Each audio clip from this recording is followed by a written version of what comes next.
Good morning, good afternoon, good evening, and welcome one and all to episode number 20 of The Adventure Continues, a Star Trek discussion. A bi-weekly show where we take one specific episode from the original series, the animated series, Star Trek The Next Generation, Star Trek Deep Space Nine, Star Trek Voyager, and Enterprise, and we watch and discuss it sometimes by ourselves, sometimes with a guest. And tonight I am honored to be joined by a very special guest, good friend of the channel and a wealth of knowledge when it comes to the subject of Star Trek, and that is anti derivative Jill. And of course, a few things about this episode is that it ties in a few things from a couple of original series episodes, but I will let our guest talk about that if she would like. And this is a character building episode 2. Of course, it was written by DC Fontana, and it was the second episode of Star Trek the Animated Series, and that series first started airing on September 8th, 1973. But without further ado, I'm going to go ahead and bring in tonight's special guest, Anti Derivative Joe.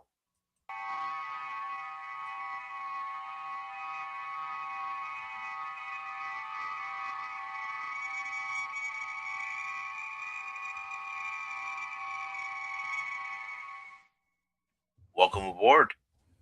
Yes, hello. Thank you for having me on today, Pacific 414.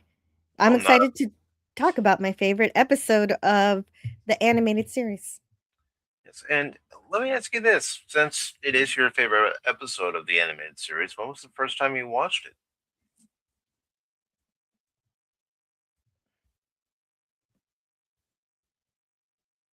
The first time I watched it, I didn't watch it in obviously I wasn't alive in the 70s, but oh no, I'm hearing my own voice, so I need to find where I have this. I need to kill something.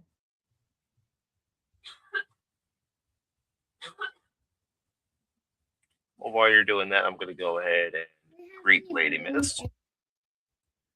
Lady Mist, good to see you. It's always good to see the Admiral, Lady Mist, here on The Adventure Continues, the Star Trek discussion.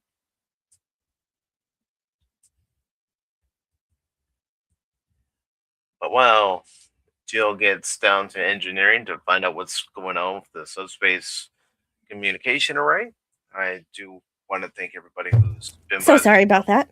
Yes, Oh, this is great. It is not only is this episode written by DC Fontana, but she is the showrunner for the show with Gene Roddenberry as the executive producer. So this is definitely, I believe, the animated series. It's always a question people ask.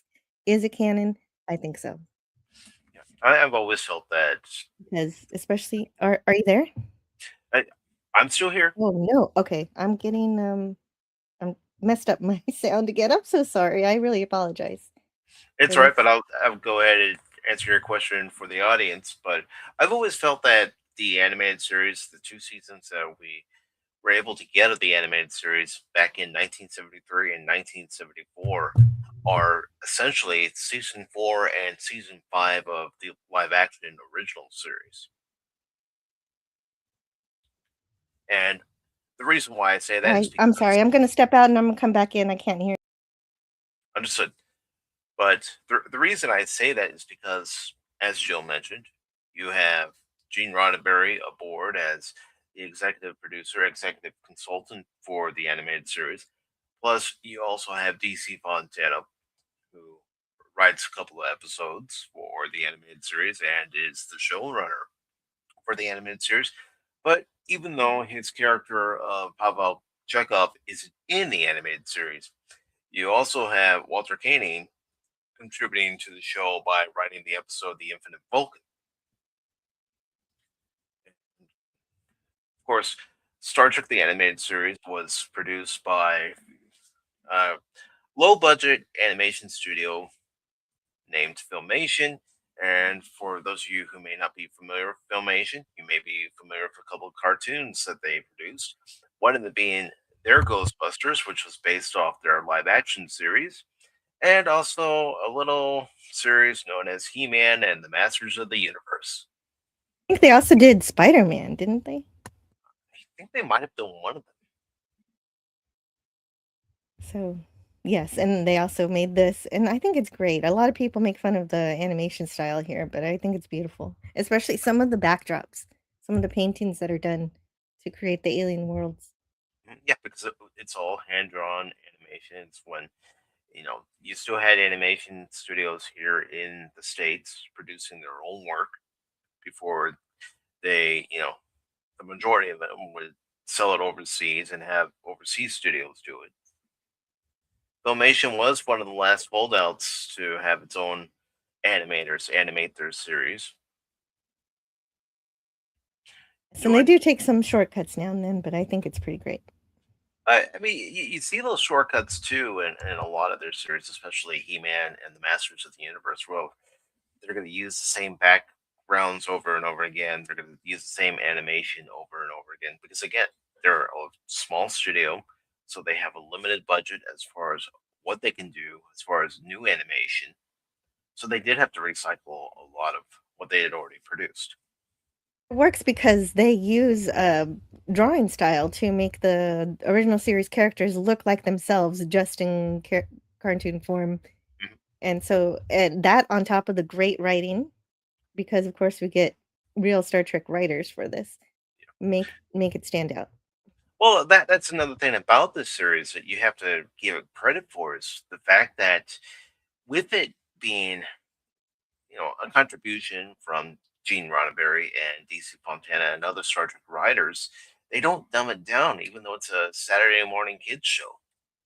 That's the thing is that it is aired during the hour where you would say these are children's shows. However, it was a very specific directive from DC Fontana herself that she would never wanted the writers to write it just for kids. She always wanted everybody to remember to write it as if this were a real original series episode and they were going to stage it. Yeah, and this particular episode of the animated series, Yesteryear, is directed by Hal Sutherland, whose son provides the voice of young Spock in this episode. And what's amazing about the young Spock actor is that they recorded his voice, and his very first take was what they did. It wasn't even a take, it was the audition. And for whatever reason, his stilted way of speaking and his, uncertainty was absolutely perfect for a young Spock character, and he couldn't have done a better job Yes, accidentally. and we'll definitely get more into it as we watch this episode. But if you're ready to start watching this episode, I'll go ahead and press play and Oh, we'll sure, yeah. commentate Let's as go we go along. back. Let's go back to October 20th, 1973. Here we go.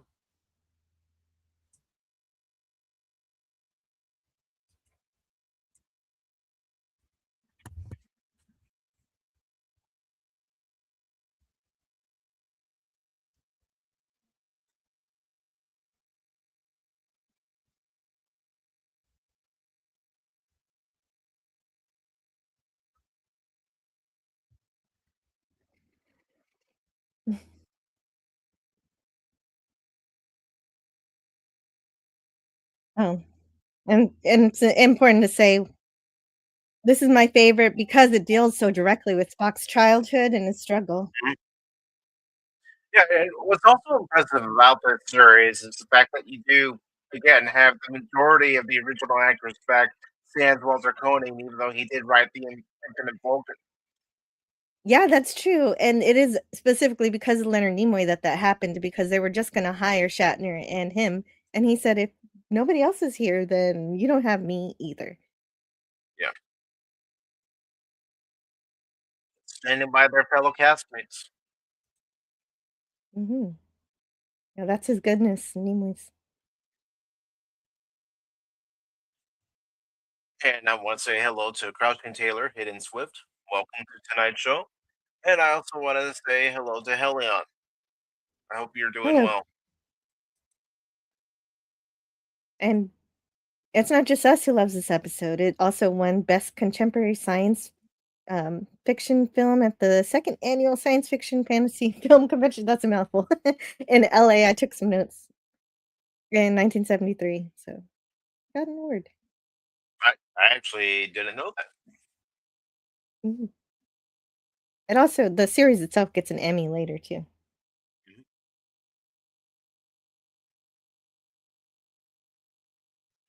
When Dr. McCoy doesn't recognize Spock, you know there's an issue.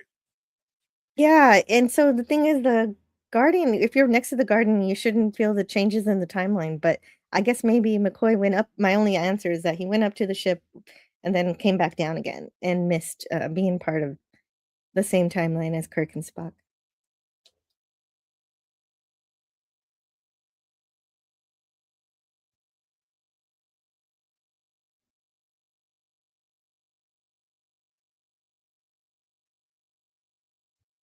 And what some people may not know is that James Doohan provided his voice for several characters in the animated series, as did Majel Barrett.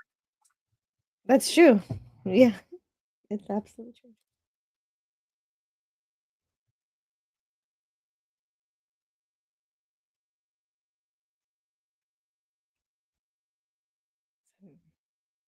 Paradox shenanigans.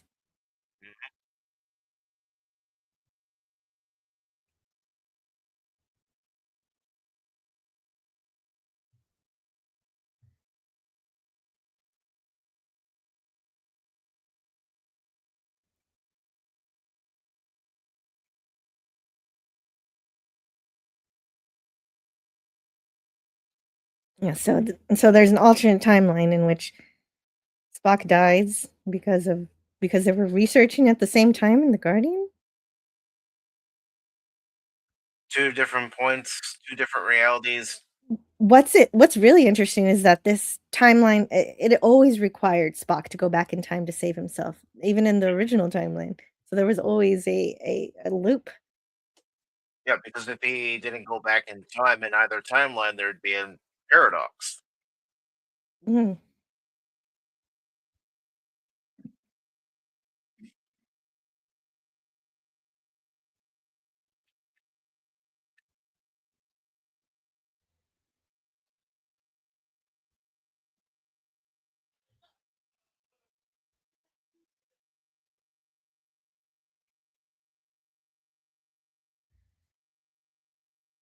And again, this is an example of DC Fontana saying that this has to be done as if we're doing it as a live action series by talking about Amanda died and Spock died.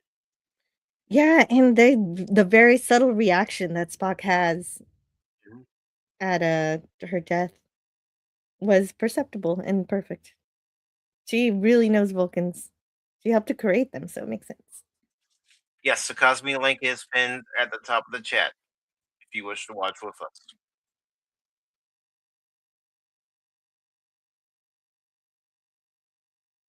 Yeah, at Mike Pacific, it looks like, on Cosme. That is correct. Oswan.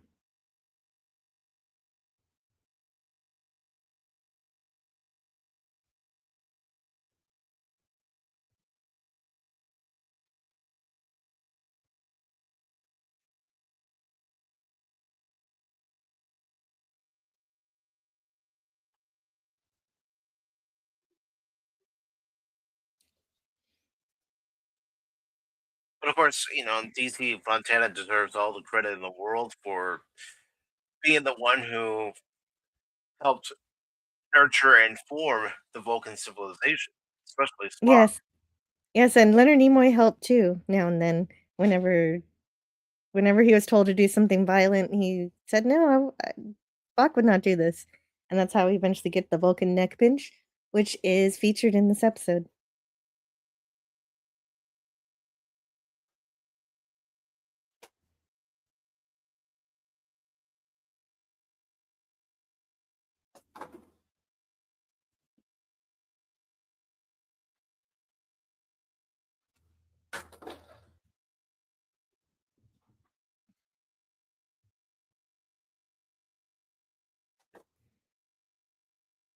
It's okay, Helion.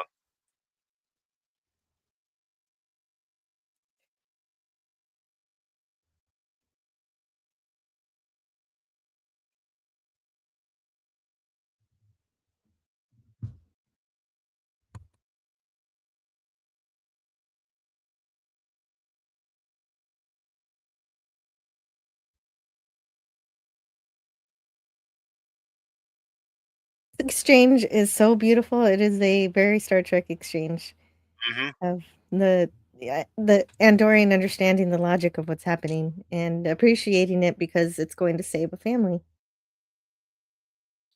And that's something that Star Trek has always been able to do, at least Star Trek from 66 to oh 05. Yes. Yeah, it's a very adult conversation and an acceptance of reality. I really like that first officer. I Hmm. wish we got to meet him, in another at another working for another ship. Like, "Hey, I know you," and he'd be like, "I don't know what you're talking about." Yeah, that would have been, a great little callback to this episode. Mm.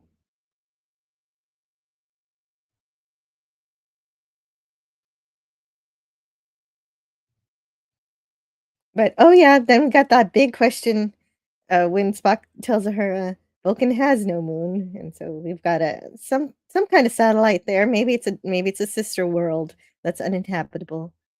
Hmm.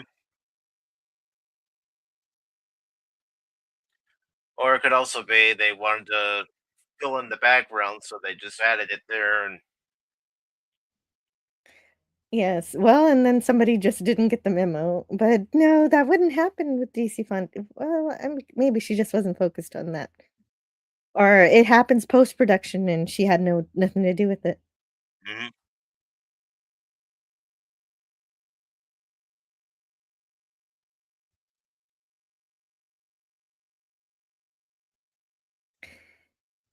Yeah, he's getting heavily teased by these other Vulcan children Mhm. for his human background.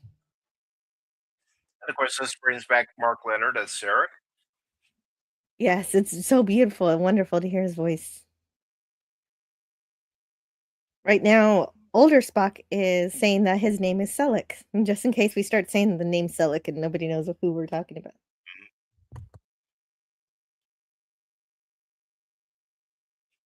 I was thinking about creating a funny meme with Spock calling himself Selleck in this episode and giving the animated Spock a mustache, but I couldn't get it to turn out right. That would have been cute, yeah. Yeah, I that I like that was the Spock with a whole beard, idea but of I it. didn't I just couldn't get the mustache to look right. Oh, that's too bad. Is just take a mirror, mirror Spock and take away the beard part? I should have tried that.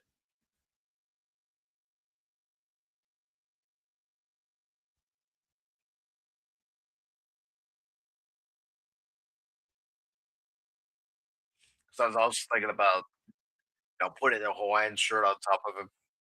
Just kind of that little funny little nod. Oh, that would've been good.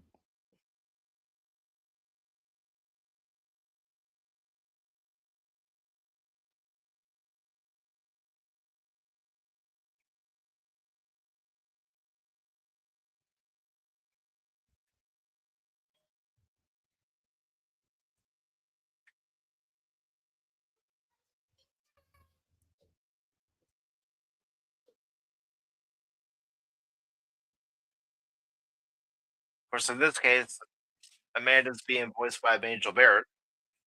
Yes. They couldn't get everybody back because they did wanna save some kind of money, and Mhm. Nimoy Again, couldn't be with fighting it all the time. yeah, again, with Filmation being a small studio, they only had a certain budget they could allot each episode and, to the voice actors too. Yeah.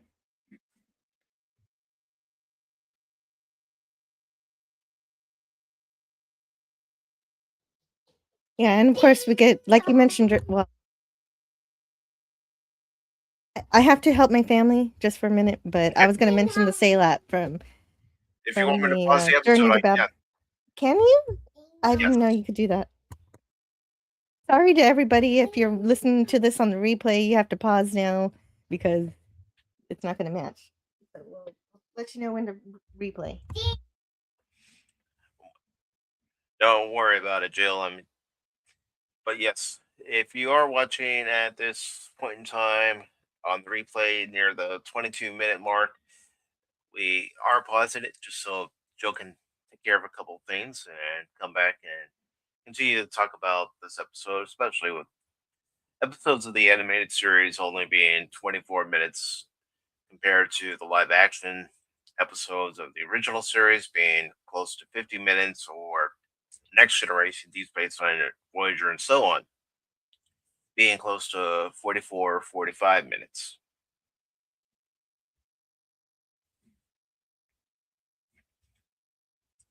But I do hope everything is going well. And at this time, I do want to bring something up since we do have a break in the action. I'm going to go ahead and share a couple of links to help out a member of our community. Copy this link. All right. So, as some of you already know, and those of you who don't know, a member of our community is in search of her daughter. Her daughter, McKenna, has been missing since Tuesday afternoon. I am posting the link to a video that Royal PETA, also known as Helion, has posted on X. I am also going to show some information here so everybody can try to help Helion out. But let me go ahead and share this for everybody.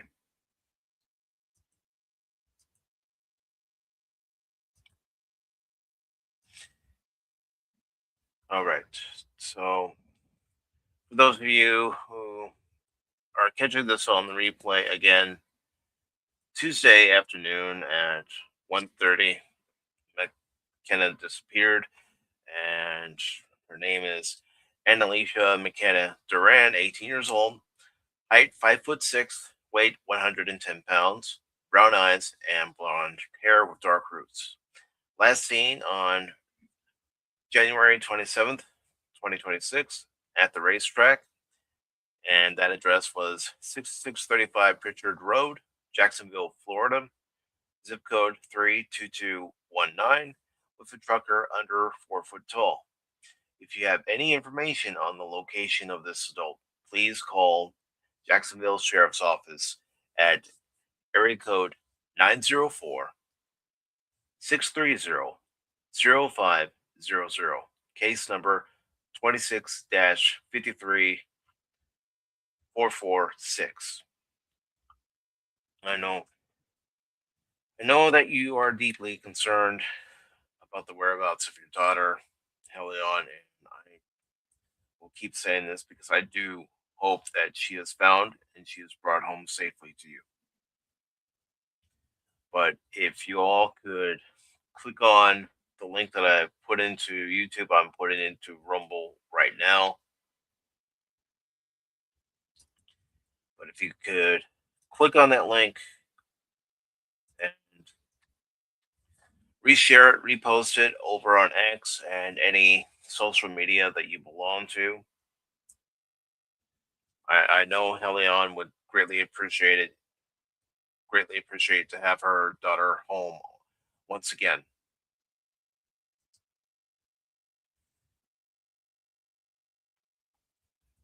And good to see Padawannabe over on the Rumble side. Good to see you, Hello. brother. Welcome back, Jill. Thank you. I was just letting everybody know while you were taking care of what you need to take care of, that a member of our community has been searching for her daughter since Tuesday. She was last seen at 1:30 p.m. Eastern Oh, time, and that's terrible news. I hope she shows up soon. I do too. I do too.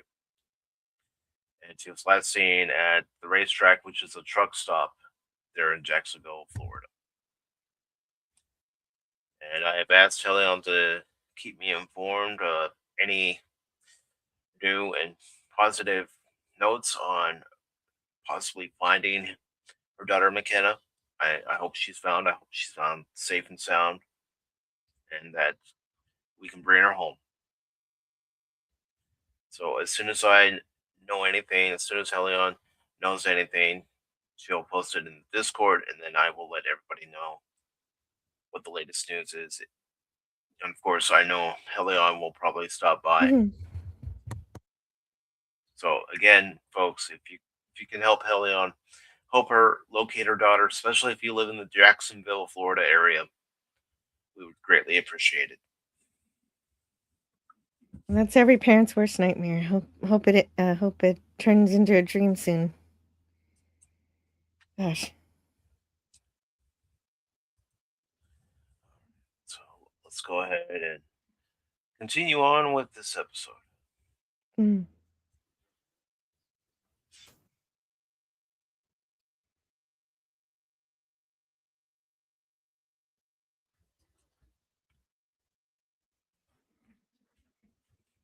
Yeah, he's expecting Spock to decide whether or not he wants to take the Vulcan path or the human path, and Hmm. Spock is still unsure if he's even able to be Vulcan, but he is, but there's this problem where he's got these emotions that he gets from his mother's side and everything. He has just Hmm. this is a great display of what is going on with him. Especially at that age. Mhm.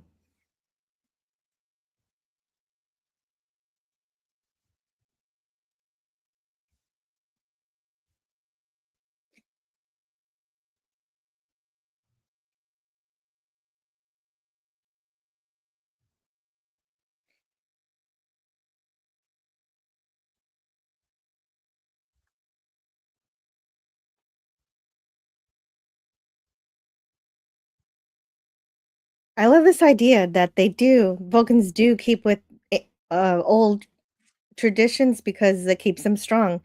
physically, because you see exactly what happens whenever they decide to like the Telosians from the cage, they went to a purely intellectual course of action and they lost the ability to use their bodies. And absolutely. So the Vulcans still practicing. You know their ancient book practices and beliefs. Hold I'm getting some major echo, is that me? I'm hearing it in my headphones.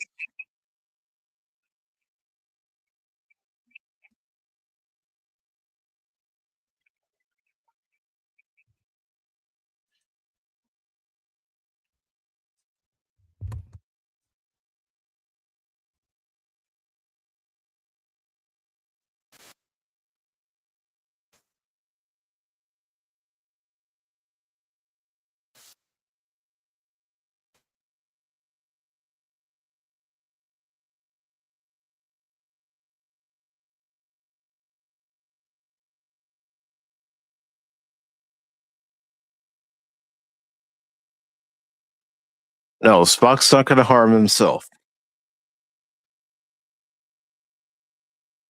I do realize there's something weird about this Selleck. Yeah. Although you do have an echo, and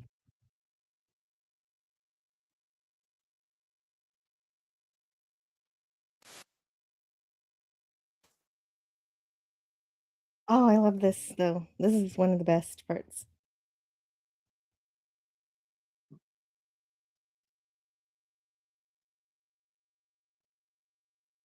Hmm. Aichaya defeats the Lamacha, and then, of course, he's not able to fully defeat him, and, of course, Buck comes along to do the Vulcan next pinch and knocking it out. It's just one of the best trivia about this actually is that the Lamacha uses the voice of Godzilla. Yeah, that's one thing I was hoping one of us would point out. And it's not the first time Filmation would actually use the voice of Godzilla in their animated series. Hmm, nice.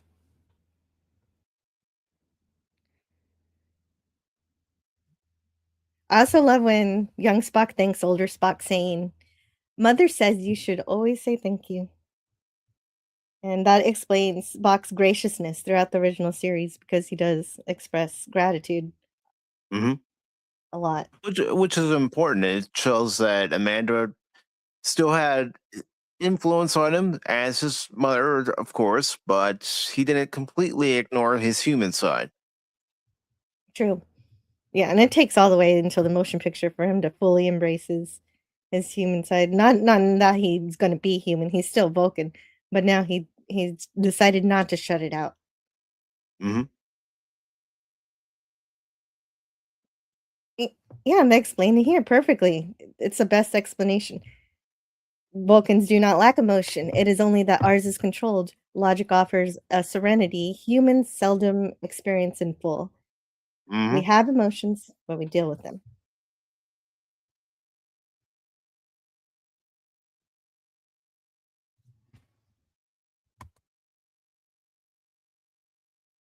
Yeah.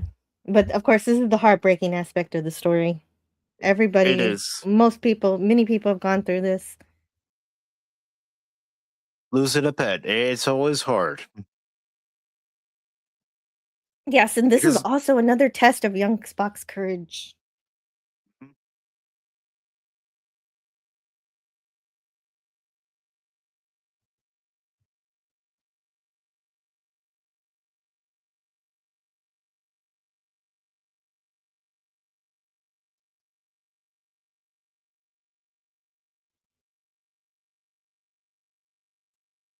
Apparently, the other time that Spock saved himself, Aichaya was not poisoned.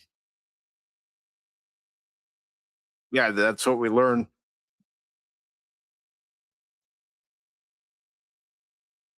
And so, in this reality, he really does a practice run of the Cos one well before his actual ritual,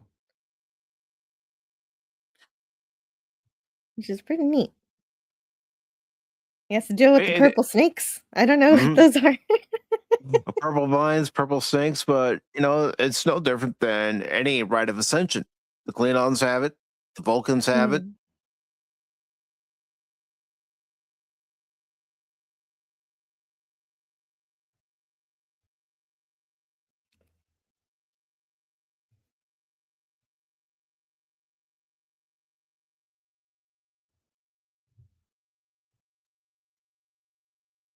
And apparently Hal Sutherland was, colorblind, so that's why we get a lot of cool pink stuff.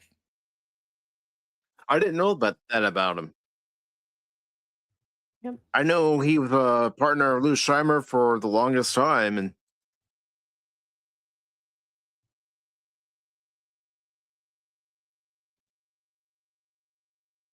But I don't mind it. It makes things more bright.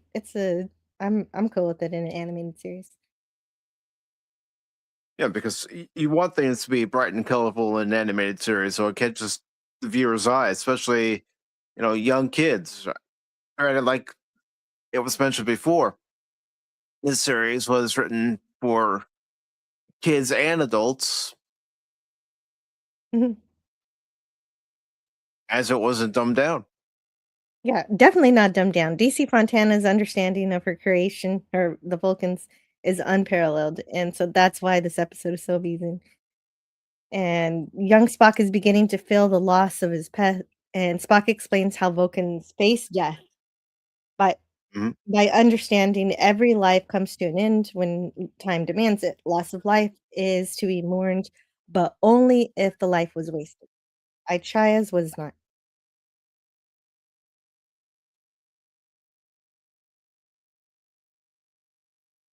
I don't know if, all this echoing is being picked up on your stream on your It side. is being picked up, and it's happened a few times with StreamYard lately. Okay, let me see if I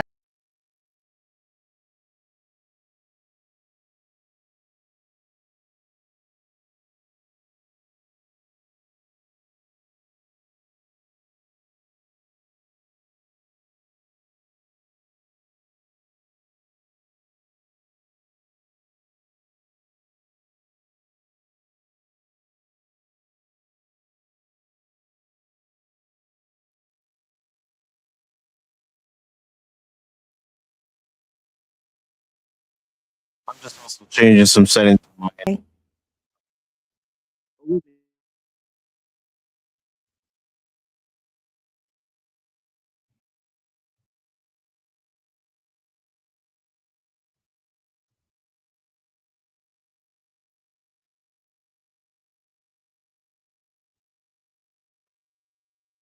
I hope that fixed it.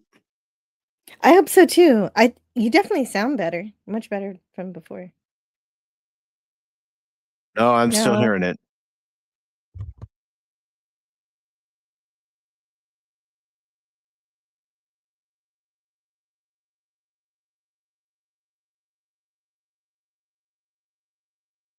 I love that. That's unintentionally funny. I think I shall not.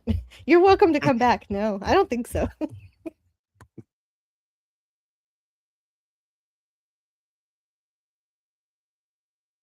It's the Vulcan way of saying thank you. No, thank you.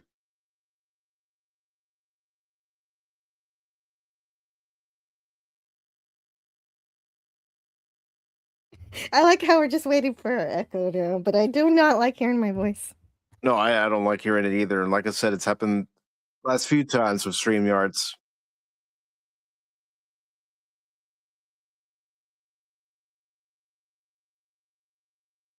And I want to clarify, I don't like hearing my own voice.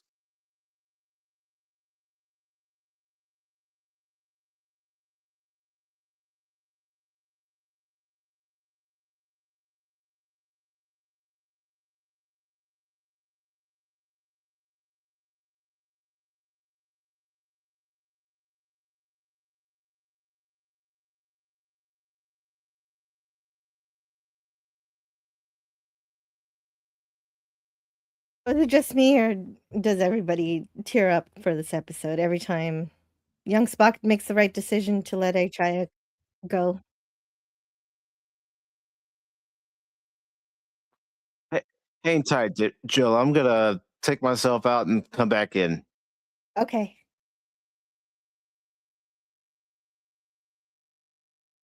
Okay, so Pacific 414 has stepped out so that he could try to fix his technical issues. We had a few technical issues at the beginning. Those technical issues were my fault, but in this case, they are StreamYard's fault apparently. This is a issue that I have not encountered, but hopefully stepping out and coming back in will fix the issue. Well, we'll find out. Yeah. In just a couple seconds.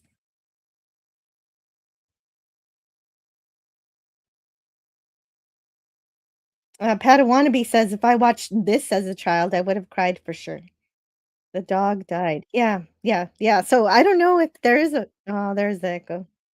It's still there. Yeah, there's something going on with StreamYard.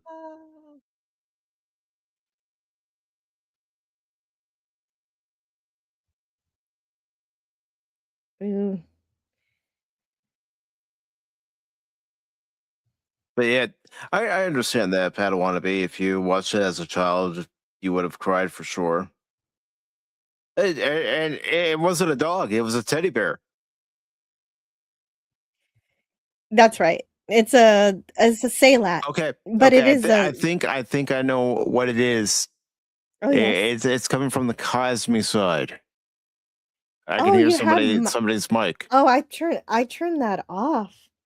Yeah, I turned I off have it the turned mic off too, but over there. I'm still hearing it from somebody. So Interesting. Hmm. But I don't have microphone set up over there, so I've got mine disabled, so I know it's not me. yeah, I have mine disabled too. Weird. That is Well, weird. since we're no longer broadcasting from Cosme, we can Yeah. leave that tab, and now we won't have an echo anymore. The Padawannabe. That's okay. The Padawannabe, obviously, it looked like it must have been a mistake. I just realized my mic was on, says the Padawannabe. I think it was me. My phones were right next to each other, and, he apologizes. He says sorry, and, Oh, Pata, thank you to Padawannabe for letting us know what was happening. I'm gonna have to send you to Ruapente.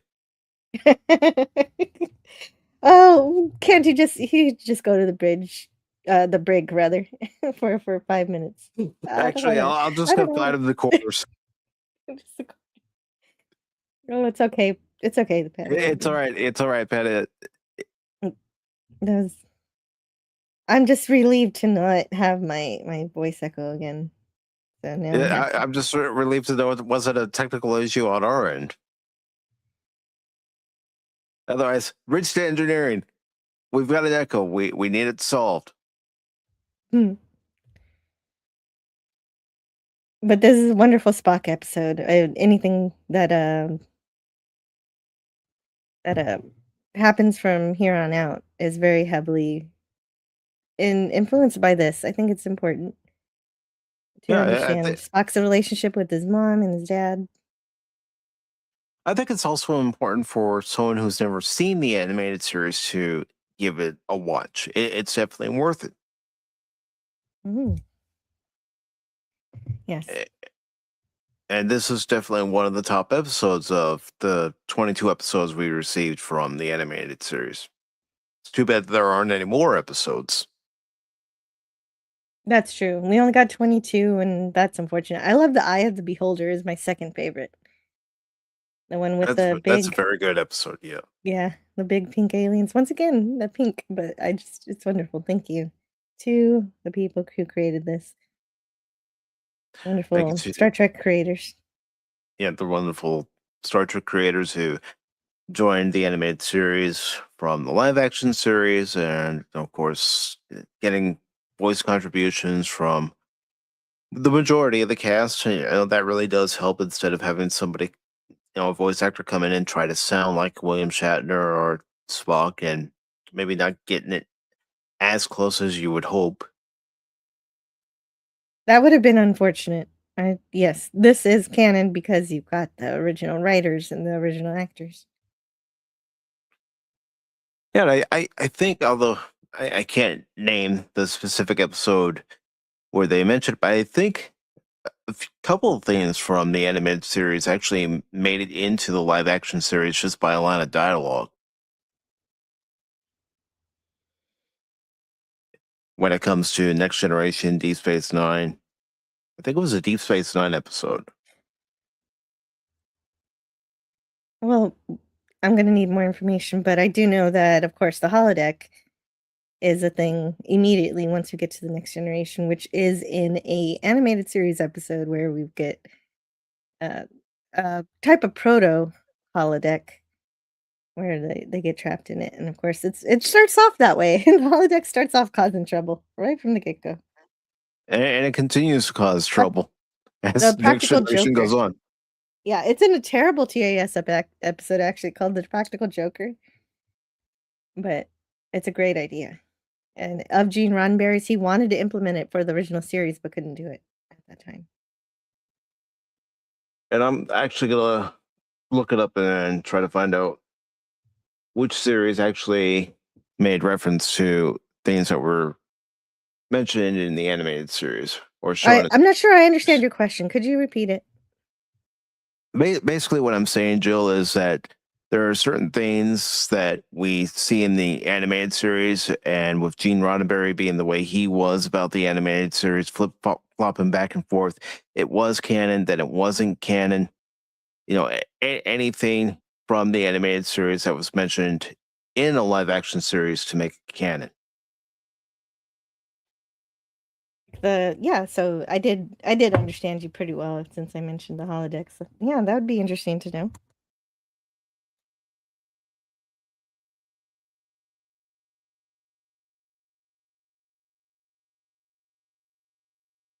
So just give me a second.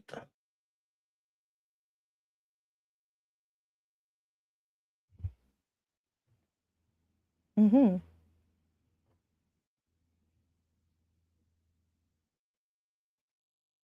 See what's happening here. And of course, it mentions the verse holodeck. Yep, Let's yep. see, what else? Okay, so it mentions that, let's see, Spock's childhood. Let's Yes. see. Yes, it fleshes out the childhood in such a Mhm. beautiful way. Uh, And Well, I one of wish the major things, and they confirm it in the Undiscovered Country, is Captain Kirk's middle name, Tiberius, that's first true. The mentioned in the animated animated series. series. That's true. And the episode that you're referring to is called Bem. Yet another not so good episode that reveals some very important Star Trek history. Hmm And his I think his middle initial, we learn about the middle initial in the original series, but we don't get the full name until the animated.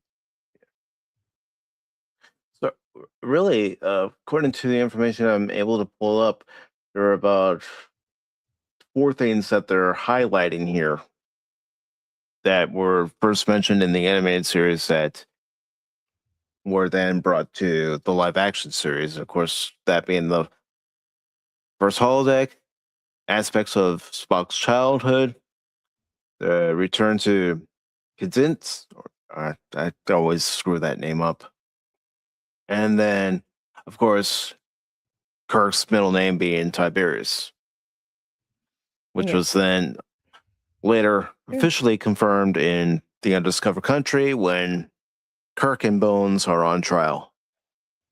Yes. Yes, and the first time we get that we know it's a T, but we don't know the name yet, is in the original series episode, The Conscience of the King. Yes. And of course, where no man has gone before, in that episode, there's a tombstone that says James R. Kirk, but Yes. yeah, well, we just ignore that. Yeah, Gary Mitchell just kind of forgot. Yeah. He forgot his middle name. But He was too busy being a god. what are the highlights of the animated series for you when you've watched it? Well, Not this not episode just number 1, Yeah. this is the best episode, but everything about it is pretty fantastic. I'd have to think of a specific episode to know it, but just like I said earlier, this was not made, even though it was in the block of children's shows, it was not made as a children's show. It kept the theme up and exactly the way it was for the original series. The only difference is they get to do more things because the animation affords you the ability to do things that a budget for a live action series would not allow. Like the aliens in my second favorite episode, The Eye of the Beholder, those snuffleupagus pink aliens. They're so funny and I like them very much. well, also And they bring a baby, one of them, onto the Enterprise. Such a good episode. mentioning aliens, you have alien crew members on the Enterprise bridge. Whenever it's not there, you have the cat crew member. You also have that one alien in Occasionally. Chekhov's position. Yeah. Yeah, that right. The alien who is in Chekhov's position is Eric, and he has 3 arms and 3 legs, and he's a funny character. He's a Dosian, and they don't show him walking a whole lot, if you notice, because the walk cycle, they don't wanna worry about that too much. And again, that goes back to Filmation being a small animation studio that would cost money for them to animate him walking. And like, okay, so one way we're going to cut back on having to animate this whole sequence is just having him sit at his station. Mm. Yeah. Yeah, and if anybody wants to know about the animated series, there's a great book about it that I have around here somewhere called The Official Guide to the Animated Series, written by Aaron Harvey and Rich Sheepy. I can never pronounce his last name, but it's just a good resource for knowing more about this. And I'll go ahead and find an Amazon link to see if they actually have it. I'm sure they do. Not knowing if it's still in print or if it's out of print. Oh, it's probably still in print. It's actually a rather new book, surprisingly enough. And so it does have a little bit of the filth in it. I think it does make reference to 2009, but it doesn't have a whole lot, so it wasn't written too soon.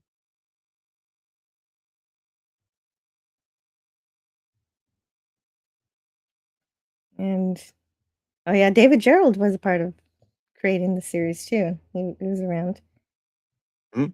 And he was also the writer for More Tribbles, More Troubles. Of course. I think he wrote something else too. He wrote another episode. I forget which one. But yeah, this is real Star Trek. And if in case anybody doesn't know. If you haven't seen the animated series, it's definitely worth your time.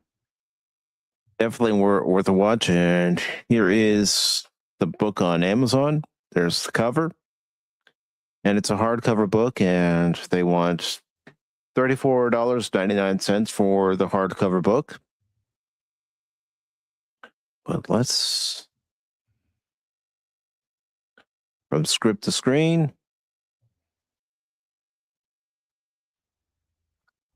gives you all the information on the animation models and the pre-production, post-production. Yeah, it's everything you want to know. Everything Mhm. you've got. Oh yeah, there's like a lot of funny bloopers. Like there's one episode where you have a picture of McCoy standing in front of a building, and there was a practical joke that was done by the animators because they are in house, like you said. And one of them actually had a reel of him peeing, but I could never find it Hmm. because he has his back to the camera, so it's just a stream coming out. But Kirk it is was a jerk. can't find it. Yeah, Kirk is a jerk. Yeah. That's a Practical Joker episode, so bad. But there's still some good things about it. Even with when it's real Star Trek, even the bad episodes have something fun to talk about.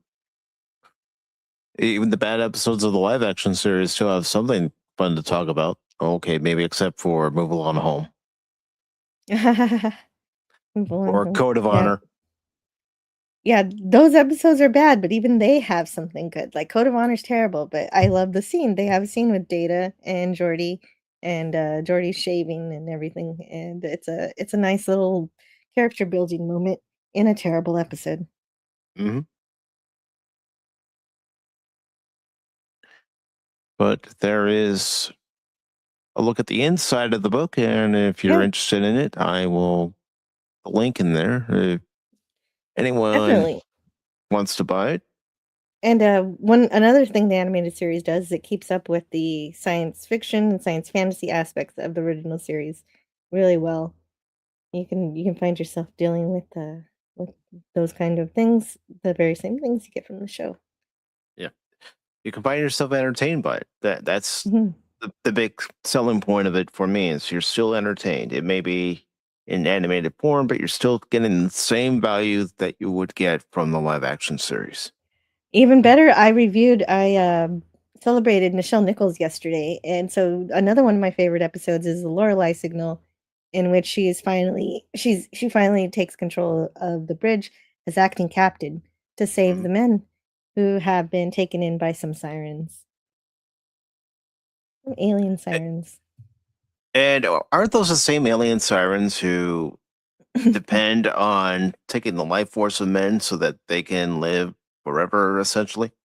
Yes, exactly, and it's actually a product of being on the planet itself. It's a function of the planet, and so that's why that needs to be repaired before the Enterprise can leave, and it is.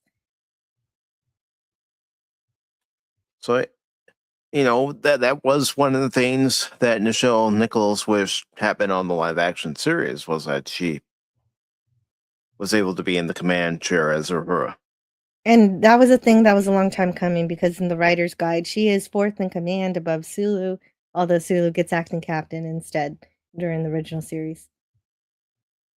So that was something that was missing for whatever reason, and it was restored thanks to the animated series. So it did a lot of wonderful things. But Jill, it's been wonderful going through this episode with you, and I hope you had a nice time. I'm sorry about the Definitely. echo and technical issues, but next time that will be fixed. Okay, sounds good. Well, and I started off with technical issues, so it goes all around. It's something we all have to deal with on YouTube is the Yeah. production of our shows. But I still love talking about Star Trek. Anime series has so many things to talk about and enjoy. It does. And even though this was the first animated series episode we've done here on The Adventure Continues, there will be more. There's still Yeah, and it is 21 episodes left. true, and it is unfortunate that we don't have Chekhov, but he does get to at least write an episode called The Infinite Vulcan, which I But kind of Jill, like. Some people make fun of it. I think no, Giant Spock rocks. That was the first episode of the animated series I saw when it was on the Sci-Fi Channel. Right on. That's awesome. But Jill, at this time, if there's anything that you'd like to promote for yourself, please go ahead. Sure. Yes, I have a channel. Tonight I'm going to be playing tonight at 11 a.m. PM Central Time. I'm going to be playing Fallout 2. I've been wanting to get to Fallout 2 a lot recently. I've caught up with the TV show, but it isn't just the TV show. I've been always been wanting to play the different Fallouts. I finally played Fallout 1 and I did win. Maybe not in the way I wanted, but I did get through the game. So we'll see what happens with Fallout 2, which is apparently more difficult. So I'll be playing And that tonight and have a little fun there. And then on Tuesdays, I review the Twilight Zone until March when For All Mankind comes out. I'm gonna pause my Twilight Zone streams for All Mankind for the season. And on Fridays, I also stream at 11 a.m. Central, but it's more varied about what we're gonna do. We might do Stargate this Friday. awesome. Stargate's a good series to go over. Thank you. It should be fun. I'm trying to get Scotty into it because he was always upset with Stargate the movie because it stole, as to his opinion, that it stole the destruction of Praxis and it did reuse that effect. And he's not wrong. It's not just an opinion; it's truth. But once got him to get over that, he said the movie was okay. But we're Yeah. going to see what he thinks about the TV show. Anyway, Uh, thank you so much for having me on here. Anytime. And, when it comes to Stargate, the movie versus the TV show, I'll be honest, I think the TV show is a lot better than the movie. Even though the movie does have Kurt Russell, and I like Kurt Russell as an actor, I look at Stargate at the movie, and even Kurt Russell can't save it. Well, I think it's a good movie, but the TV show is definitely far superior, and you do get a couple of actors from the movie to show up in the TV show, so that's Mhm. fun too, Yes, to carry on that continuity. yes. But before we get Yeah. out of here, I do want to thank Padawannabe for joining us tonight. And don't worry, Padawannabe, I'm not mad at you. And also, Yeah. Helion, thank you for coming by tonight. And again, I do hope that we're able to find your daughter. Mhm. Also, I want to thank Crouching Taylor, Hidden Swift for stopping by. Oh, And Midge, he was here. I also want to thank Lady Mist, also known as the Admiral here on The Adventure Continues. So thank you all, and for anybody who catches this on the replay, really appreciate you stopping by. The next episode that we'll be talking about on The Adventure Continues for episode 21 of The Adventure Continues, a Star Trek discussion, we will be talking about the House of Quark from season 3 of Deep Space Nine. And the reason I I love chose story. that, yes, well, the reason I chose that is because the next episode of The Adventure Continues is on Valentine's Day. So I thought, why don't we go with a fun Valentine's Day episode? So that is quite fun. It's Yeah. fantastic. Yeah. So that's what's coming up for The Adventure Continues 2 weeks from now. And also, real quick, before I let you all know what else is coming up, I do want to say hello to Pops, who says, I enjoy Stargate the movie. I haven't watched enough of the TV shows, to be fair. Oh, It's good definitely show. worth your time, I can tell you that Mhm. much. Yeah. Richard Dean Anderson really makes a difference with his humor, and his acting is impeccable in it, and Mhm. you can't help but love it. He's a big part. Yes. And also, speaking of Pops and I will be doing something here shortly. And I'm looking forward to sitting with him, talking with him about the movie that we're going to be talking about. And of course, as soon as it's available for everybody to watch, we'll let everybody know. But as far as what's coming up on the rest of the YouTube channel, the rest of the Rumble channel for this week, tomorrow, Baron, Cash, and I will be here live at 6 p.m. Eastern with Pop Talk. talking about a mostly gaming news that's been going out this week, whether it be High Guard, whether it be Nintendo's new CEO, some lawsuits, and some layoffs. So we'll be talking about that tomorrow night at 6 p.m. Eastern, and Tuesday at 6 p.m. Eastern, I'll be playing more of Shinobi Art of Vengeance.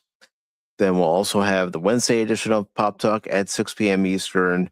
And on Thursday at 6 p.m. Eastern, I will be playing Arc Raiders. But I do want to say to everybody, thank you again for tuning in. And again, if you're catching this on the replay, thank you very much. Without anybody here, this channel doesn't go anywhere. So your support of the channel is greatly appreciated. And until next time, everybody, live long and prosper. Peace and long life.